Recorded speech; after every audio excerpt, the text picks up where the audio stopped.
Queridos, graça e paz do Senhor. Estou aqui muito feliz de estar aqui falando com vocês neste momento para a Igreja Batista Missionária, aí na nossa escola bíblica, no nosso culto aí matutino, na escola bíblica dominical. E estou feliz também porque eu sinto o carinho de vocês, mesmo daqui da Itália. Nós sentimos o apoio, o carinho de todos vocês. Muitos de vocês têm nos mandado mensagens aí, dizendo que estão orando por nós, estão clamando, estão jejuando, estão com saudade. Todas essas mensagens, queridos, de apoio, de esperança e dizendo que estão orando, nos ajudam muito. Mas a gente sabe que tem muitas pessoas também que não enviam mensagem, mas estão orando por nós. E a gente fica muito feliz com o carinho, o apoio de vocês, a compreensão de vocês desse tempo que a gente está vivendo, né? Que é um tempo muito precioso, muito importante para nós e que infelizmente entrou toda essa crise aí, esse vírus no meio do caminho e aí atrapalhou um pouco os planos, né? Mas a Bíblia diz que o homem faz planos, mas a resposta certa vem do Senhor. E que todo plano que a gente fizer, a gente tem que falar assim, se Deus quiser, né? Então, se Deus quiser, logo nós veremos vocês e, e estamos com o coração realmente aí com vocês também, tá? Nós estamos conectados aqui com os jovens, adolescentes, conectados com alguns líderes, sempre a gente conversando, né? E estamos sempre aí à disposição também dos irmãos para qualquer dúvida, qualquer coisa que vocês quiserem saber. Muita gente pergunta aí sobre a questão da Itália, né? Como que tá aí? Então, antes de eu iniciar a palavra, eu vou falar um pouquinho para vocês sobre isso também, que muita gente tem curiosidade. Aqui a Itália é um país assim muito abençoado por Deus, né? Um país que o evangelho começou aqui, né? Começou assim para os gentios, né? Não sei se vocês sabem, mas o primeiro gentil convertido, um não judeu convertido ao cristianismo, era um italiano, né? Vocês já devem ter lido na Bíblia sobre a história de Cornélio, né? Então, era um italiano. Então, a igreja, né, começou também, começou a igreja primitiva também, ela começou também a ter igrejas aqui nessa região da Itália. E esse país é um país muito abençoado por Deus. Mas também é um país que precisa muito do evangelho, queridos. Vocês não têm noção. Aqui tem só 0,9% de cristãos protestantes. E mesmo os católicos, eles não são praticantes, né? Tem muitos ateus, pessoas que amaldiçoam a Deus, pessoas que falam palavrões, colocando Deus no meio. E agora chegou essa grande crise aqui na Itália, né? A gente não sabe por que ao certo foi tão grande a epidemia aqui na Itália. É claro que os cientistas, os pesquisadores vão dizer que demorou muito para fazer a quarentena, que aconteceu isso ou aquilo, mas existiu outros países também que fizeram as mesmas coisas e não tiveram números tão altos como aqui. Mas nós sabemos também que o país aqui é um país muito idoso, né? É o país mais velho da Europa, da Idade Média, aqui é 45 anos de idade. O país aqui tem praticamente um quarto do país são de idosos, né? 28%, mais de um quarto do país, não, 25%, isso mesmo. Um quarto do país é são de idosos, tá? E aqui também cerca de 40% da população é fumante, né? Então isso também contribui aí para esse tanto de gente que morreu aqui com coronavírus. E um outro dado também é que aqui a Itália não teve muito tempo de se preparar para essa crise no sistema de saúde. Então teve um colapso do sistema de saúde que já estava acontecendo antes do coronavírus. Quando chegou o coronavírus ficou pior. Então não teve respiradores, leitos para as pessoas aí principalmente mais velhos ou que tinham alguma doença, pegavam o coronavírus. Então a mortalidade aqui foi muito alta realmente. Mas pesquisas recentes disseram que somente 12% dos que morreram aqui com coronavírus tinha só o coronavírus. 88% tinham outras doenças associadas também, né? Mas é uma coisa terrível. Uma morte já é muito triste. A gente perder um pai, uma mãe, um avô, qualquer pessoa querida, né? E aqui a gente já teve milhares e milhares de mortes aqui na Itália. Então, o país está sofrendo muito, principalmente aqui a região da Lombardia, que é como se fosse o estado aqui onde nós vivemos, e a província que nós vivemos foi a mais atingida, que é a província de Bergamo, né? Uma província que tem aqui no estado da Lombardia, na região da Lombardia. Foi uma província extremamente atingida por essa crise aí do coronavírus. Então, esteja orando pela Itália, para que a gente possa ser luz aqui. Deus tem nos abençoado, né? Nós, apesar de tudo isso, nós estamos conseguindo falar do amor de Deus para 2 vizinhos nossos aqui, um que mora no primeiro andar, uma senhora, né? Ela não é idosa, mas é uma senhora, e o filho dela que mora com a esposa no segundo andar. Então, consegui dar um livro para eles, evangelístico, para cada um deles, um livro em italiano, né? Claro. E com toda a dificuldade da língua, a gente tem conseguido se aproximar deles, falar de Jesus, né? Hoje ele me convidou para ir caminhar com os cachorros dele, e eu pude falar um pouco do amor de Deus para ele. A gente tem conversado e tem tentado ser luz aqui, ser uma bênção para essa nação, né? E no dia 8 de março nós entramos aqui em confinamento de quarentena. A gente não pode sair de casa, a não ser que for para ir no supermercado, né? Bem rápido, tem que ser o supermercado da cidade, ou para ir numa farmácia, ou para ir no hospital, ou para ir trabalhar. Mas poucos aqui estão trabalhando, porque até as fábricas eles fecharam agora, porque não estava baixando o nível de contaminação. O sistema ainda está em colapso aqui no norte da Itália, ainda está muito lotado os hospitais. Então eles estão esperando essa queda aí do número de pessoas nos hospitais para o final dessa semana. E nós estamos orando para que dê tudo certo, para que a quarentena realmente acabe no dia estabelecido, que foi no dia 3 de abril, né? Então essa quarentena aqui foi de 25 dias, eles estão para expandir um pouco, mas a gente não sabe ainda, né? Algumas pessoas falaram que iria ser 50 dias, outros 60, mas tudo indica que não vai expandir muito tempo não, porque essa curva aí vai baixar logo logo, tá bom? Então assim, nós estamos bem, nossa saúde está boa, Deus tem cuidado de nós. Não tem sido fácil ficar com 4 crianças num apartamento de 2 quartos, né, gente? Mas Deus tem nos dado graça. Nós estamos fazendo culto doméstico, orando com eles. Nós estamos tentando discipulá-los, né? Pastorear o coração deles. E estamos, né, tendo tudo. Deus tem nos provido todas as coisas. E tem nos abençoado de diversas formas. Mas continue orando por nós, porque são tempos de muita incerteza, né? Nós tivemos que cancelar passagem aérea, nós não sabemos ao certo como será o nosso futuro aí em relação aqui à Itália, né? Nós não sabemos nada. Então nós não estamos andando na escuridão, porque nós andamos na luz. Mas nós sabemos que tem coisas que só Deus tem a resposta, nós temos que buscar as respostas nele. Queridos, agradecer a minha sogra aí, a pastora Lindaula, que me pediu para estar dando essa palavra para vocês aqui. E eu queria falar um pouquinho sobre Ezequias, o rei Ezequias, tá? O rei Ezequias, a Bíblia diz lá em 2 Reis capítulo 20, que ele sofreu uma doença e ele estava a ponto de morrer.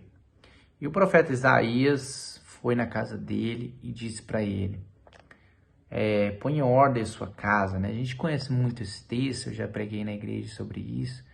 E ele falou: ponha em ordem a sua casa, porque você vai morrer e não se recuperará dessa doença. Então você tem que colocar em ordem sua casa rápido, porque você vai morrer, não recuperará. Então Ezequias tinha poucas horas, poucos dias de vida aí, e ele tinha que colocar em ordem a sua casa. Mas a história não termina aqui. Isaías, ele trouxe uma notícia ruim, né, gente? Ele foi, talvez, como a mídia aí brasileira, a mídia mundial, tem trazido notícias ruins. E Isaías não era um profeta do caos, porque Isaías falou muito de Jesus, olha. Isaías trouxe boas notícias para Israel. Ele falou muito de Jesus, daquele que haveria de vir.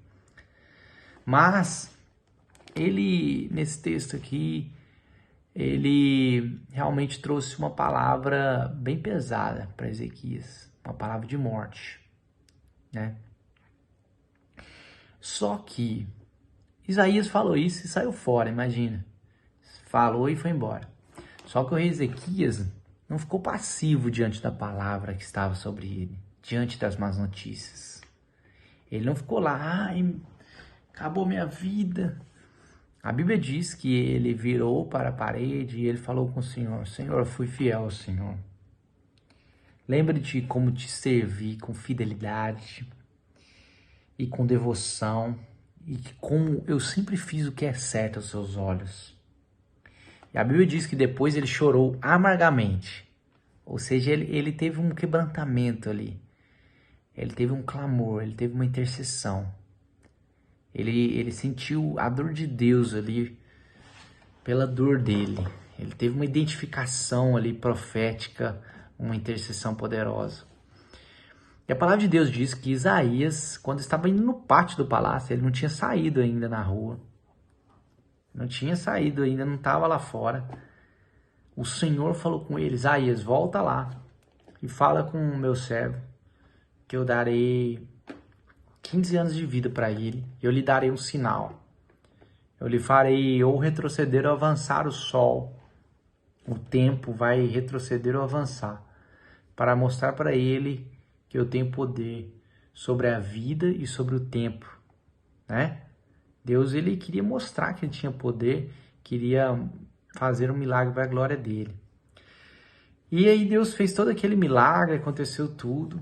E o que eu quero dizer com esse texto, nesse tempo agora que nós estamos vivendo? Por que eu estou usando esse texto?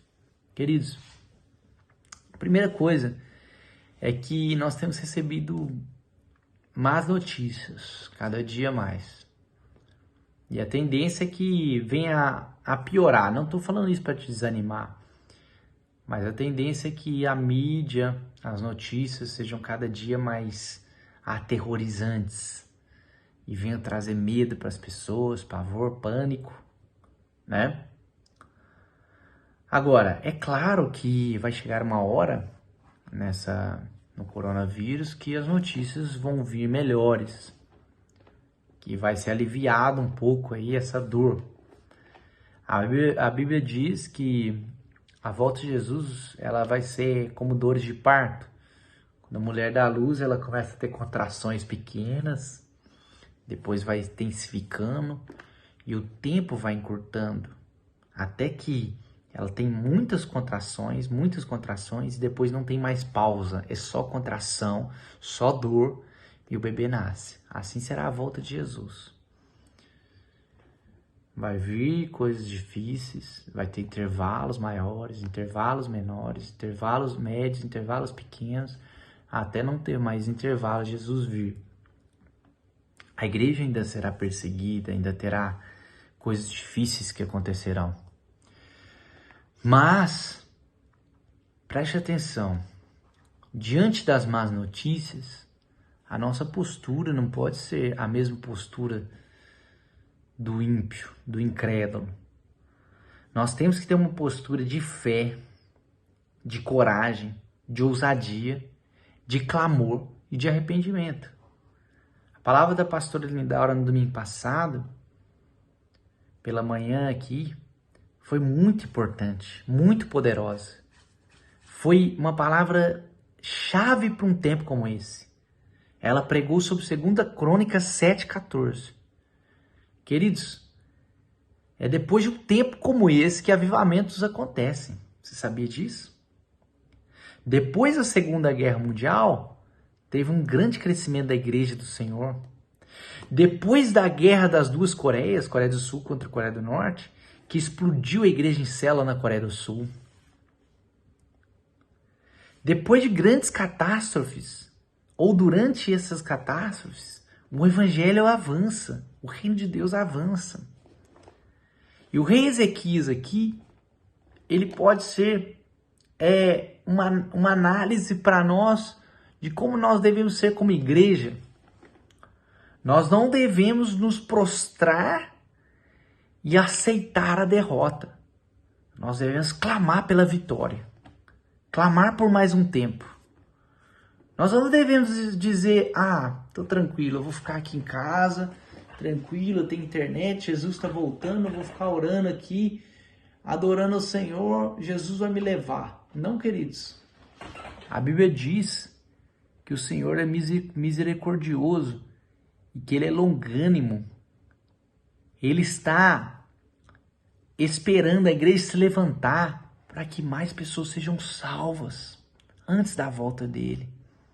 Ele espera de nós que nós não tenhamos uma postura de passividade, queridos, mas uma postura de clamar. 2 Crônicas 7,14, o que a pastora Lindaura pregou.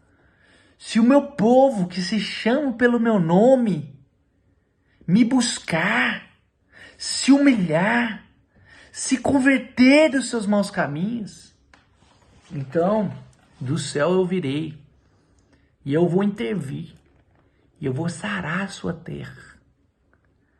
Queridos, vamos entender o que Deus está fazendo nesse tempo. Algumas pessoas têm uma ideia romantizada do evangelho, queridos. Na Bíblia mostra que as pragas do Egito foram Deus que mandou. A Bíblia diz que Deus endureceu o coração de Faraó. Deus endureceu o coração de Faraó. Deus falou para Moisés assim, Moisés, vai lá e fala para Faraó para libertar meu povo. Eu vou libertar meu povo, mas eu vou endurecer o coração de Faraó. Moisés ficou sem entender. Mas Senhor, você vai me enviar lá para libertar o povo. Em vez de você quebrantar o coração de Faraó e fazer ele liberar o povo, o Senhor vai endurecer o coração dele. Por quê? Porque nós temos que entender, queridos, que Deus, ele estabelece, ele faz justiça e juízo ao mesmo tempo. Ele é juiz e pai ao mesmo tempo. E ele exerce as duas coisas ao mesmo tempo. Juízo e justiça. Deus estava julgando o Egito, trazendo juízo sobre o Egito, e estava trazendo justiça sobre o povo de Deus. Por isso que ele trouxe praga e ao mesmo tempo trouxe restituição, porque justiça é restituição. A Bíblia diz que todas as mulheres do Egito deram ouro, prata, tudo que elas tinham de joias preciosas, deram para o povo de Deus. O povo de Deus saiu do Egito rico, queridos, rico. O bezerro de ouro lá, vocês acham que eles fizeram com qual ouro? Com o ouro do Egito que eles trouxeram. Porque todo o tempo de escravidão deles foi pago com juros, correção monetária e tudo mais. Porque Deus é assim, Deus é o Deus da restituição. Esse tempo que nós estamos perdendo agora, por causa dessas coisas, o Senhor vai restituir, queridos. Ele vai trazer justiça. Ele vai trazer juízo. Ele está trazendo juízo e ele está trazendo justiça. Agora, você precisa definir qual lado você está, do lado do Egito ou do lado de Israel. Porque aqueles que ficam só com pessimismo, com incredulidade, só falando palavras negativas, são aqueles que estão do lado do sistema imundo desse mundo, o sistema egípcio. O reino de Deus, queridos, é um reino de paz, justiça e alegria no Espírito Santo. Queridos, esse mundo, ele pode estar se tornando um lugar pior, mas o reino de Deus está avançando sobre a terra. E o reino de Deus é paz, justiça e alegria do Espírito Santo. Deus não está querendo que você fique na sua casa para você considerar a sua casa como uma prisão, mas como um refúgio. Nós temos que entender que a nossa casa é um refúgio. Nós temos que entender, queridos, que Deus está fazendo esse tempo para nós, como igreja, para aproveitarmos as oportunidades.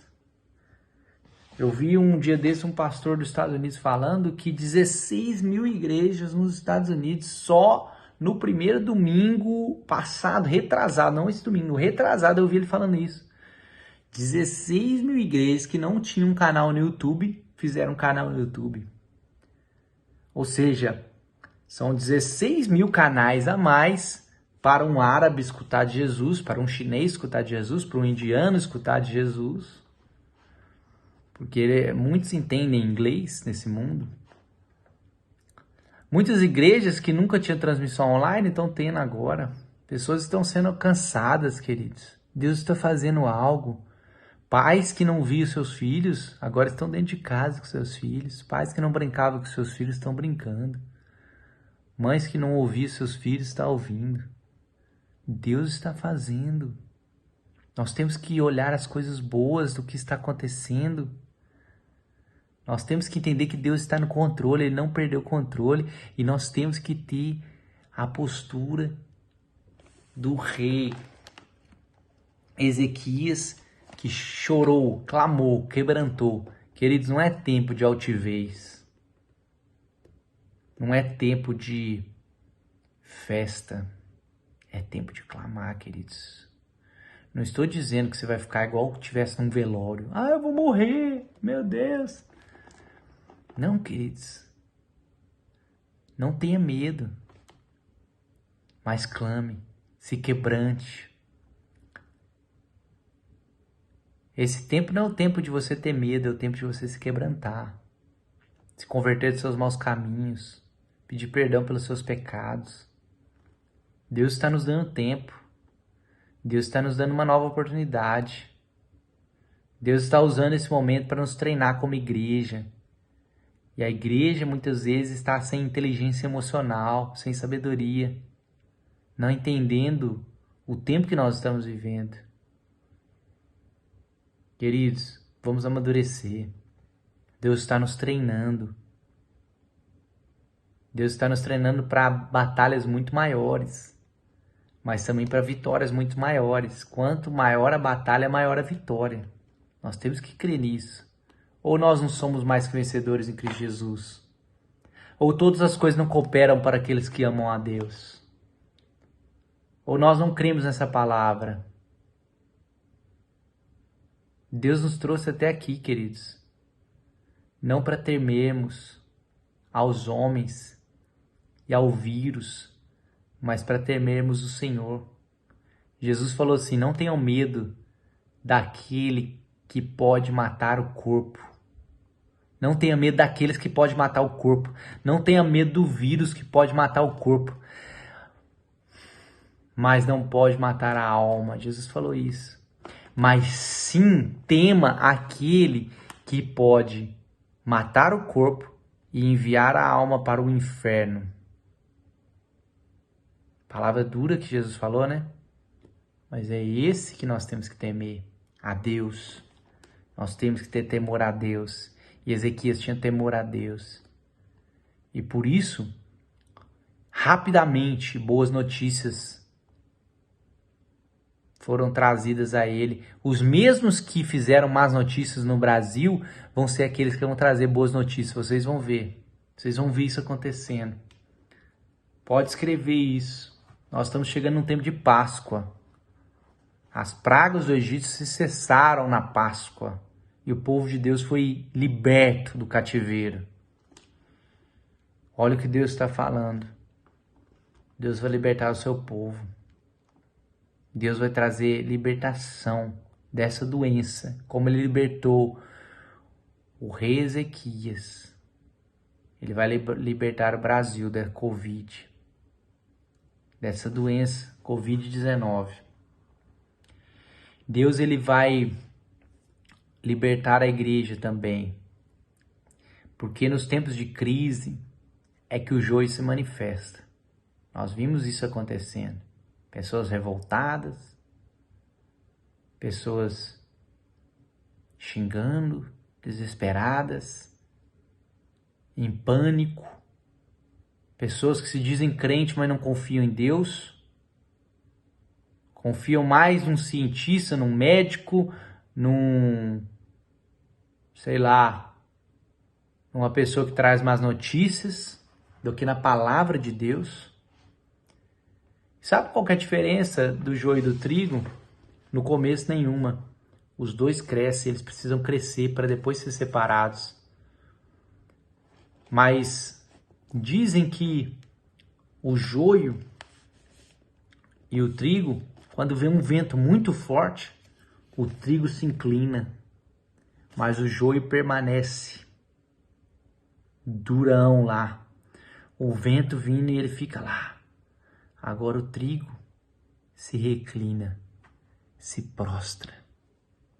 E você é trigo, meu irmão. Você precisa se prostrar diante do Senhor nesses dias. Reúna sua família, ore com a sua família. Ore sozinho no seu quarto em secreto também. Aproveite esse tempo para você buscar o Senhor. Tem muitos na nossa igreja que estão trabalhando normalmente. Não interessa. Você pode buscar ao Senhor. É tempo de buscarmos ao Senhor. E colocarmos nossa casa em ordem. A casa aqui no texto, o significado original aqui, põe a sua casa em ordem, é porque o rei Ezequias, ele não tinha legado. O rei Ezequias começou a reinar com 25 anos de idade. Aqui ele estava com 39, tinha 14 anos que ele reinava sobre Israel. Ele jamais ia pensar que ele ia morrer com 39 anos. Assim como um jovem de 20, 30, 40 anos, uma pessoa de 50 anos, não imagina que ela vai morrer. Mas sabe o que acontece? O rei Ezequias, ele entendeu, nesse tempo aqui, depois dessa palavra profética sobre ele entendeu que ele precisava colocar a casa em ordem. O que era isso? Ter legado. Ele não tinha legado, ele não tinha preparado ninguém para reinar sobre Israel. E o profeta falou, olha, como que você vai fazer? Você está morrendo. Você precisa colocar a sua casa em ordem. Você precisa preparar alguém da sua casa para reinar, porque você certamente vai morrer. E, queridos, isso fala de legado, de você preparar uma nova geração. Sabe por que aqui na Itália a igreja católica declinou, no Brasil também? Porque não preparou uma nova geração, não investiu nas crianças, nos jovens. Então, não tem mais jovem querendo ser padre. Tem alguns, claro, mas tem poucos. Então, muitas igrejas aqui não tem padre suficiente, porque não preparou uma nova geração, não preparou liderança, porque a igreja não cresce, o que cresce é a liderança. Temos que preparar líderes, temos que preparar discípulos, temos que preparar as pessoas para uma grande colheita. Eu, como pastor, preciso treinar pessoas para pastorear. Você, como líder, precisa treinar outros para liderar. Você, como discípulo, precisa fazer discípulos. Você, como um discípulo de Jesus, você precisa buscar fazer mais discípulos de Jesus. Porque a gente fazer reuniões é muito bom, fazermos culto, fazermos célula, a gente fazer festa, congresso, tudo é maravilhoso, queridos. Eu não sou contra nada, não. Tudo para Jesus, para a glória dele. Fazermos live na internet, fazermos YouTube, transmissões ao vivo, tudo isso é maravilhoso, queridos. Mas Jesus, ele pediu uma coisa de nós, ide fazer discípulos. Tenha legado, faça discípulos. E coloque a sua casa em ordem. Coloque a sua casa em ordem. Sua casa pode falar do seu coração, pode falar da sua mente, pode falar da sua igreja, pode falar do seu lar. Você precisa colocar em ordem. Amém? Deus abençoe vocês. Em nome de Jesus. Eu queria orar com vocês antes de encerrarmos aqui essa transmissão aqui da Itália. Queria orar pela sua vida, para que você entenda que esse não é um tempo de ficar reclamando, mas clamando. Não é um tempo de ficar se entristecendo, mas é um tempo de chorar diante de Deus. Não é um tempo de ficar se distraindo, mas é um tempo de conectarmos uns com os outros, queridos. Não vamos perder a conexão não vamos perder a ligação. Nós não precisamos ficar abraçados fisicamente para termos comunhão. Podemos ter comunhão de alguma forma. Deus nos deu a tecnologia para usarmos como instrumento dele. Queridos, este é um tempo de pregarmos o Evangelho. É um tempo de oportunidades. É um tempo de falarmos do amor de Deus. É um tempo de falarmos: Jesus está voltando e o mundo precisa conhecê-lo antes da sua volta. Queridos, vamos orar. Eu quero orar por você e pela sua família. Em nome de Jesus. Pai, obrigado por esse domingo precioso. Obrigado pela tua graça sobre nós. Obrigado pelos meus irmãos que estão me escutando. Obrigado pela vida do pastor Antônio Carlos. Tem tanta sabedoria, Pai. Obrigado pela vida da pastora Lindaura. Obrigado pela liderança dessa igreja que está conectada, está viva, está trabalhando para o Senhor. Obrigado pelas células que estão acontecendo online, Deus. Obrigado pela tecnologia que o Senhor nos deu para usar como ferramentas para a tua glória. Senhor, tua palavra diz: quer comais, quer bebais ou façais qualquer outra coisa, faça para a tua glória. Pai, que possamos usar a internet para a tua glória, não para o pecado. Que possamos, Deus, fazer tudo para a tua glória e que possamos ser como o rei Ezequias, que ao invés de reclamar, ao invés de se prostrar diante da doença, ele não aceitou, Pai. Ele clamou, ele pediu: Senhor, Senhor, tenha misericórdia de mim, me cura. Senhor, cura o Brasil, sara nossa terra, Pai. Sara nossa nação. Que o Brasil venha, Deus, ter uma intervenção poderosa do Senhor sobre esse vírus, sobre essa doença. Que ela não venha crescer no Brasil, que ela venha cair por terra, em nome de Jesus, Pai. Nós profetizamos. Nós não queremos colocar medo nas pessoas, nós queremos colocar coragem. Dê sabedoria para o nosso presidente, Pai. Para ele falar as palavras certas, para ele anunciar as coisas certas, para ele tomar as medidas certas, Pai. Mas obrigado porque ele não colocou medo na população. Ele não colocou pânico. Ele tentou fazer todos manter a calma. Deus abençoe nosso governador. Dê sabedoria para ele. Dê graça para ele. Abençoe nosso prefeito, Senhor. Deus, em nome de Jesus, Pai, dê sabedoria para o nosso prefeito também, que ele tome as ações certas, Pai, no tempo certo. Nos ajude a respeitar as autoridades, Senhor. Nos ajude a honrá-los, a orar por eles, em nome de Jesus. Obrigado, Pai. Tua graça está sobre nós. O Senhor abençoe cada família da nossa igreja. Que ninguém na nossa igreja venha perder o emprego nesse tempo. Que ninguém tenha medo, Pai. Que a tua palavra diz que o verdadeiro amor lança fora todo medo. Que possamos somente temer ao Senhor e confiar somente em Ti, Pai. Porque o homem fala uma coisa, uma hora fala outra.